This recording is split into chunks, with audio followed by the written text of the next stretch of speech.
Hey everyone, welcome. We are at the Blockchain Economic Forum. We are currently with C. Mohan. Hi Alan, how are you? Glad to meet you and have this chit chat with you. Thank you for coming onto the show. Welcome. Greatly appreciate it. Thank you. So let's talk about your background. You have 36 years at IBM. That's right. That's big stuff. Yep. So ever since I finished my PhD from the University of Texas at Austin in December '81, I've been at IBM Research.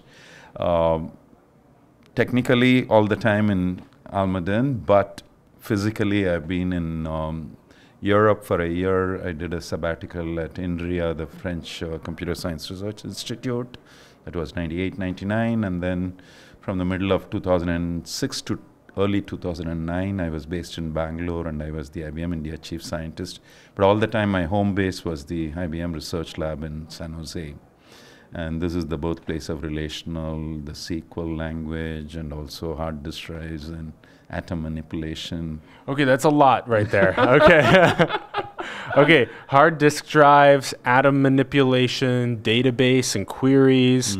Okay, so let me see if we can try and unpack this to better understand it. Okay, so we store data and then we access the data. That's right. And then there's certain ways to increase the efficiency of accessing the data. And also the reliability of the storage of the data, various kinds of indexing schemes to efficiently access the data. We used to have, of course, as part of IBM, the hard disk drive manufacturing operations also. So my research lab had a lot of people working on even the physical aspects of the disk drive. Yep.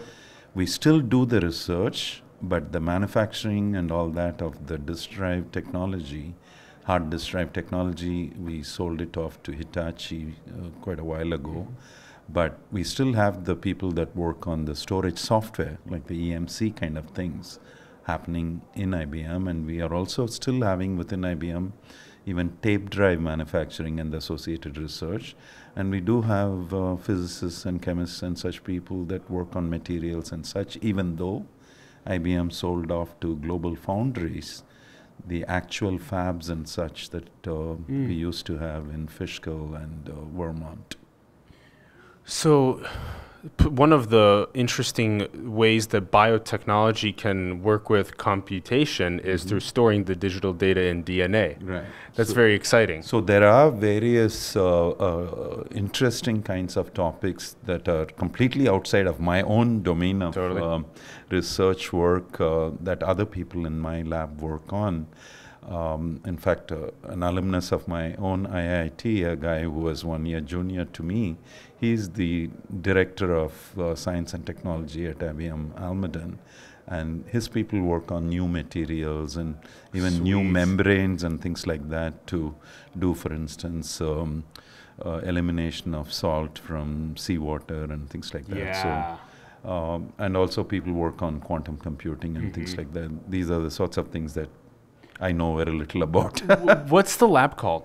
It used to be called IBM San Jose Research Lab when I joined back in '81. That was the time when we were in one location in San Jose. And then in the summer of 1986, we moved to the current facility, which is on the top of the hill in Almaden Valley. At that time, the name was changed to IBM Almaden Research Center. And so this is the second largest IBM research lab after the headquarters lab, which is the T.J. Watson Research Center in Westchester County in New York area. Wow, second largest. Wow, so there's the IBM Research Lab, there's this Almaden, the Watson Research Lab, the Almaden Research Lab. So what about your work at the Almaden Research Lab over these last couple of decades, especially this most recent, coolest things that you're very excited about? We'd love to learn about it. Sure. I mean, over the decades, I've worked on various aspects of database systems, in particular the sort of the bottom layer of a database system, which has to do with concurrency control, recovery, transactions, how to manage the data in a way that reliability of the storage of the data is guaranteed, and even when failures do happen, how to efficiently recover from them, how to provide more granular concurrent access to the data. Those are the sorts of things I've worked on also in the distributed context, not just in a single system context. Can we stop there for a bit to keep sure. learning about this? So we have both reliability and granularity of access. Yeah. Meaning so concurrently allowing multiple transactions to get at the data, not just to read, but also to modify the data, while still guaranteeing the consistency of the data so that people don't get confused and the data's mutual consistency is not compromised. Meaning, for instance, if you're moving money from one account to another, you don't want to get into the situation where due to a failure at the wrong time, the money gets pulled out of the first account, but it doesn't get deposited into the second account. So you have to guarantee the atomicity of operations that touch multiple pieces of data. And so we call it asset property of transactions.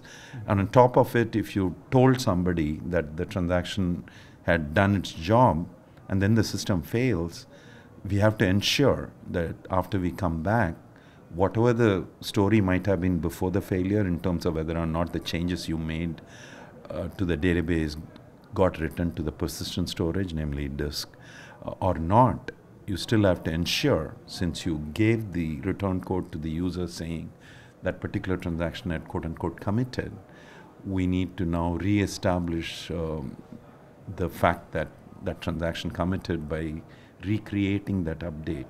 If in fact the changes were made to the in-memory version of the database and it had not been written to disk, but the log had been written. So we use the log records written during normal transaction processing to make sure that any changes that didn't make it to the persistent storage are reconstructed using the redundant information in the log. So it's these sorts of things that I personally have worked on. But the more recent exciting thing I've been doing for about a year and a half now is my foray into the area of blockchains and bringing into the blockchain world some of the mainstream database ideas. And in particular, what I'm working on is to add relational database support in the Hyperledger Fabric, which is the particular system that IBM had a lot to do with in terms of leadership in the blockchain space, in particular the permissioned or private blockchain space, where this is before I got involved. A bunch of IBMers built a prototype, and then IBM worked with the Linux Foundation to create this new consortium called Hyperledger. We know Brian Bellendorf. We've hosted him okay, before, good. Yeah. So we then seeded that foundation, that consortium with Fabric as the first project. Now there are, of course, many projects. IBM itself, for instance, more recently contributed source code that was based on work done within IBM and instituted, sort of initiated the new project called Composer, which allows you to more easily develop blockchain applications for deployment with Fabric. So Composer, and it makes it easier for people to develop blockchain applications. To run on Fabric. The Hyperledger Fabric. Yeah. Composer, okay. Yeah. And then also you were mentioning something to me earlier about the ability to access, rather than needing to download the entire blockchain of all different transactions that have occurred previously, just to be able to maybe view or to granularity. What I was saying was a bit different. What I was saying was, today the Fabric lets you model the assets that are being managed using blockchain technology by making use of originally what was called LevelDB, a simple key value store, and more recently with version 1, they are also optionally allowing you to use CouchDB as the database system to manage the latest states of the assets that are being managed using the blockchain technology. So it's the about blockchain the itself modeling. has the history of all the changes that have Yes. happened, but the latest state is kept in a state database. And Okay. that state database's modeling primitives are very primitive. They are Yes. very simple-minded. So what do we mean by modeling? So we have a blockchain for whatever record it is. Let's say diamonds or Let's say diamonds, packages. Yes, of whatever the good or containers. service is. Yeah. So then there's this blockchain, and then the modeling that we do of it is for purposes of being able to see it and experience it, get information from it in ways that's not too complex and too convoluted, but easy to understand. Right. Also, if it's a package, you have various attributes, right? How big the package is, what its volume is, what the weight might be, and who owns it. There are various properties of whatever the assets are. And the question is, are you modeling those properties explicitly so that the database system is aware of these different attributes? Or does it treat all the attributes as a black box? And all it knows is, oh, this particular object has this ID, but the database system itself doesn't know exactly what the different properties are. It has just a bag of bits. That Gotcha. then puts the burden on the guy who writes the Gotcha. smart contract, having to have its own way of figuring out what the constituents of that bag of bits are. So then is it fair to say that we can assign variables to represent the different attributes. Oh, sweet. And you can then refer to them in your statements, data manipulation statements, as well as data retrieval statements, Yes. and say, hey, give me those objects where the weight is higher than this. Yeah. Those sorts of queries are not easily supported today. But that would make it so that I would have to mark every time that there was a piece of information recorded on the blockchain that I wanted to stamp it with a certain variable. I would have to stamp it with the variable. Well, see, it's a question of, once you model, for instance, the containers using a relational table, there is a schema that's associated with it. And so as you insert information, you will provide the different attributes values. There may be some attributes for which you don't know the value, in which case it can be a null value. But so it's easy to enter. Yeah, it and is easy assign to. the Yeah. The SQL kind of language that's been around for 40 years, which was originally developed in my research lab by my predecessors. That makes it all very easy to do. And there are, gazillion people out there who are well versed in the SQL language. And so it's also a way to ensure that the consistency of the data and all that is preserved. This is, like preaching to the choir kind of thing, because the benefits of relational technology and higher level query languages and all those sorts of things have been well understood for decades. And so Mohan, come a little into more center.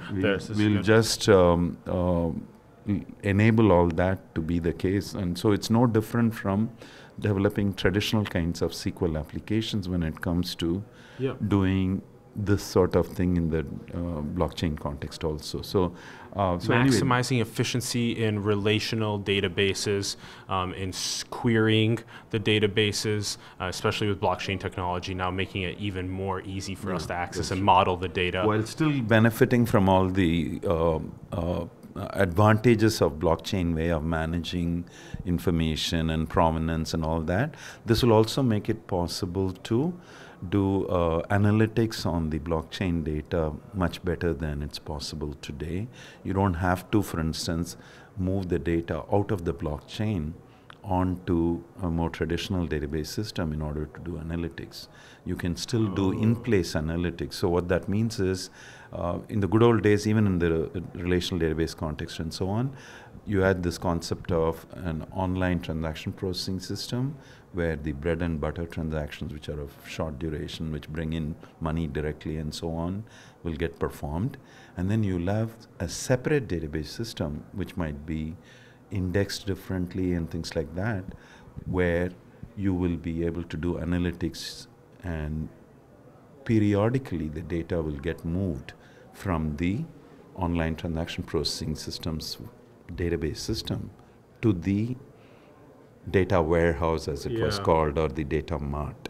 And this meant that there was a delay between the time something got put into the OLTP system and the time it became available in the so-called OLAP system. To query and model. Yeah, to query and do analytics and things like that, and maybe see trends in the pattern of and now you can do it right away. All that. So this is the sort of thing that, for instance, is thought of as possibly the reason why we had some of the problems in 2008, where during the daytime traders might have been making some decisions about what loans to approve or where to make investments and so on, based on how much money was at risk as of last night. And so in parallel, multiple traders based on the same out-of-date data. Only from last night. Not from a year ago, from just 12 hours ago. Even that, if simultaneously multiple people are making decisions, which is putting a lot more money at risk because they are not seeing each other's today's investments and such, then out-of-date data is now 12 hours ago. That's crazy. Even like an hour ago is out-of-date data. Be because of the speed at which you are making decisions and the number of people making decisions and the amount of money that's being invested or loaned out, whatever the situation is that you are dealing with. So what is currently as a result popular is this concept of HTAP, which is hybrid transactional and analytic processing. The idea being, instead of having two separate database systems, one for the OLTP, online transaction processing workload, and another one which is containing data derived from the OLTP system, which is the OLAP system, online analytical processing system, and thereby also incurring the cost of having two copies of the data at least, right? And as the data becomes big data, then the installation cost is predominantly storage cost rather than the CPU cost and so on. So by now making hybrid, the possibility of doing transactional workload as well as the analytic workload against the same database system, you get multiple benefits, but it has its share of technological difficulties. So that's why some of us have been researching this topic for a few years now, and I have been involved in that work also prior to my involvement with the blockchain. And as a result of the work done in IBM research as well as in the product groups, we put out a product called the DB2 Event Store last year, and which has the ability to ingest a lot of data pretty fast and still provide transactional guarantees, while at the same time making that data available within like a second after the data enters the system, or even fancier than that for the querying. And so you can combine the benefits of OLTP as well as even OLAP querying systems like Spark and such in this context. So this is very relevant in the context of IoT as well as in the mobile computing arena. And payments. So you want to be able to, for instance, as you're wandering around a shopping mall or whatever, ads might be shown to you, and based on what ads you see or what sites you follow or clicks you do on your mobile phone, we want to dynamically decide what new ads to show, keep track of what has just been shown so that you don't get bored of seeing the same thing and so on. So a lot of these sorts of use case scenarios have become important in the new world of, everybody running around with smartphones and things like that. And the instant economy that we live in, the instant data flow that we need to be able to better understand how things are moving around and how to maximize efficiencies. And also the volume of data and the amount of data that gets generated because so many people are mobile and all that. So and the relatability and modeling and querying it, this is amazing. And the physical location of the person and everything else also. So you might be walking, you might be running, you might be in a car and things like that. So various developments over the last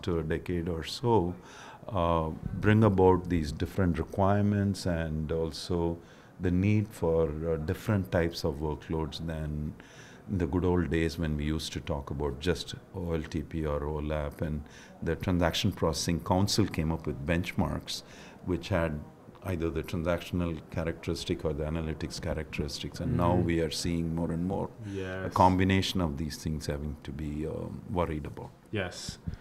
What are you most looking forward to with blockchain technology?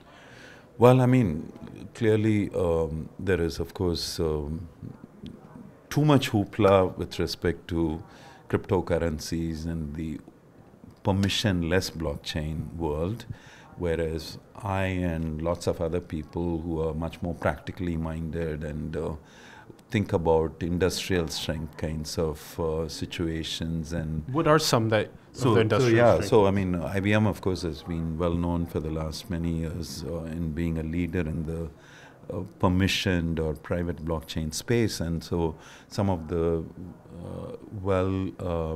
discussed use case scenarios for which for quite a while there was prototyping activity, and some of these things have now even become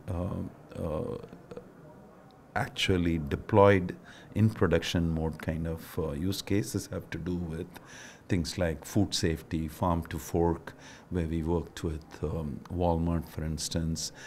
We are about to release some products in that space. Bless you. Thank you. We've also worked with Maersk on logistics, container movements across the globe, Maersk being the world's largest shipping company. So just to chime in along the way, so you said with food safety, so these industrial applications, the ones that are maybe a little bit more closer to our hearts, the ones that are more applicable to us, such as understanding that where the food is coming from and being able to make sure that it came from this farm, that it went through this tracking process to get to this store that then you purchased it from. Whether it was truly organic or not. And more importantly, really, beyond all of those, is the fact that if there is some problem, some poisoning, this, that happens, we want to be able to do provenance tracking in a way where we can limit the amount of recall and all that needs to be done. And this applies even in the components industry, in automotives and so on.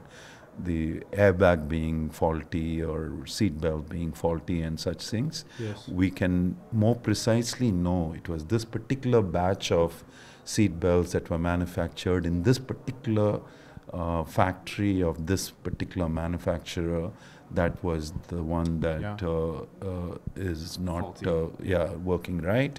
And hence, if we know exactly which specific instances of cars had those faulty ones, then we can limit the recall to just those things.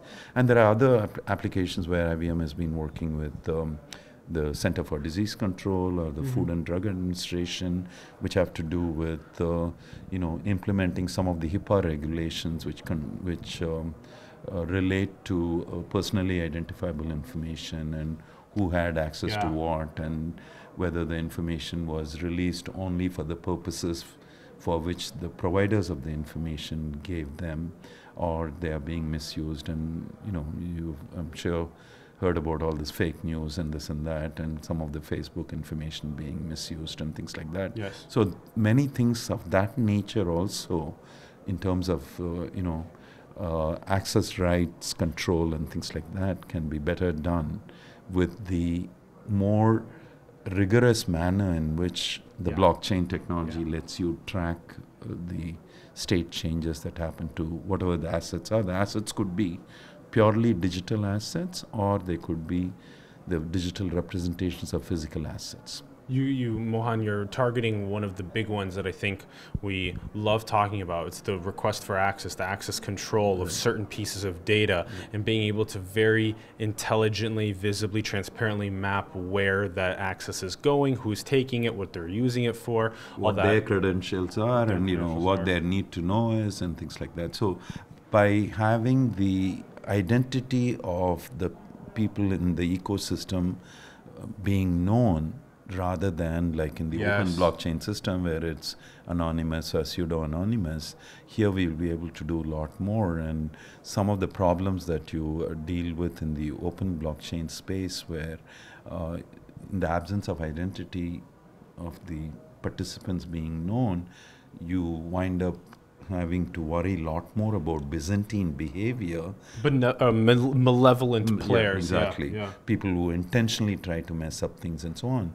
That's less of a problem in the permission blockchain arena. Yes. Where clearly because you're good behavior incentivization in order for you to continue also because getting you access. know the identity of them and you're issuing certificates and so on.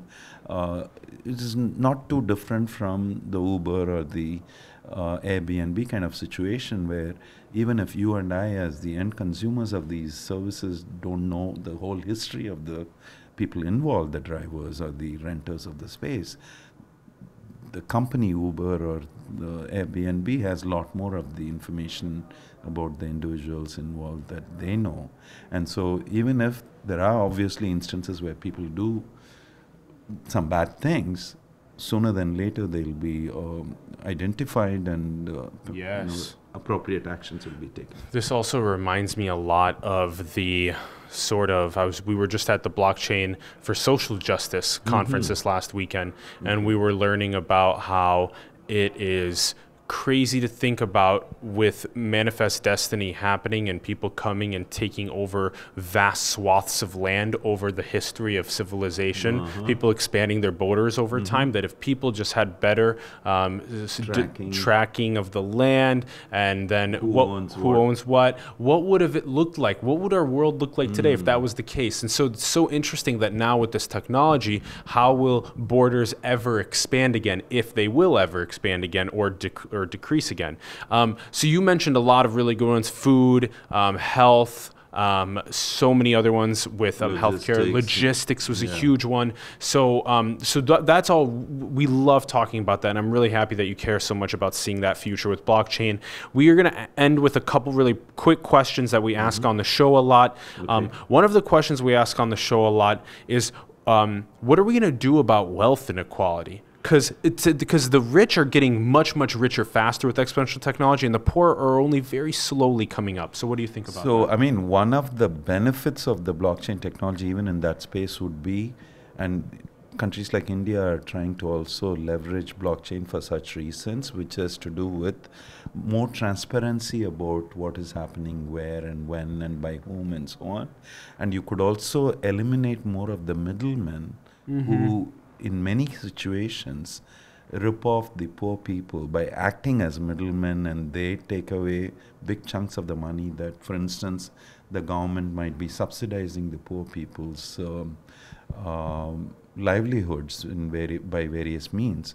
In the case of India, even liquid petroleum, gas and such things were subsidized. But because the end consumers were not necessarily the banked population, they didn't have bank accounts or credit cards. A lot of times these intermediaries, in the guise of providing the means to get the money from the government to these poor people, were taking a big chunk of it. So by having, in the case of India at least, the concept of Aadhaar card, this national identity scheme, and also by going to more and more electronic payments and things like that, they are able to, with Paytm is one of the technologies, they are able to eliminate the wastage that happens and the reduction in benefits that actually finally reach the poorer people. And so it's, I believe, things like that will be the ones that will help the poorer sections of society. And of course, in this context, it's also important to make sure that things like the unregulated ICOs and all that don't cause not just the poor people, but even the rich people. You bring up the benefit of eliminating the third parties, because they do sometimes take exorbitant fees for the transactions and everything, and that hurts poor and middle class people. But at the same time, it's also, there's lots of schemes going on in the space, and that's helping a lot of people make away with lots of money right now. So I also think there's a very interesting give and take there on both sides of the equation. Okay, next question is, do you think that we are alone in the cosmos? Oh my God. I'm the kind of guy who is unable to relate to all those things about millions of light years away or things that happened billions of years ago and things like that. So I go a little crazy, even though I'm a scientist at heart and I've forever been a technical guy. So I'll leave it up to the people who are better informed or knowledgeable about all What do that you to feel, speculate, though? I don't know. I mean, it's when I look at the sky, I just can't relate to those things that are so far away that my imagination is not. you know, when I look up at the sky, I see the other Earth orbiting the star. I see a little Mohan on that on that rock. Oh, come on. Some people say one Mohan is enough for the whole universe. It's not. We need 10. We need 10 Mohans in the universe. Okay, how about, do you think that we are in a simulation?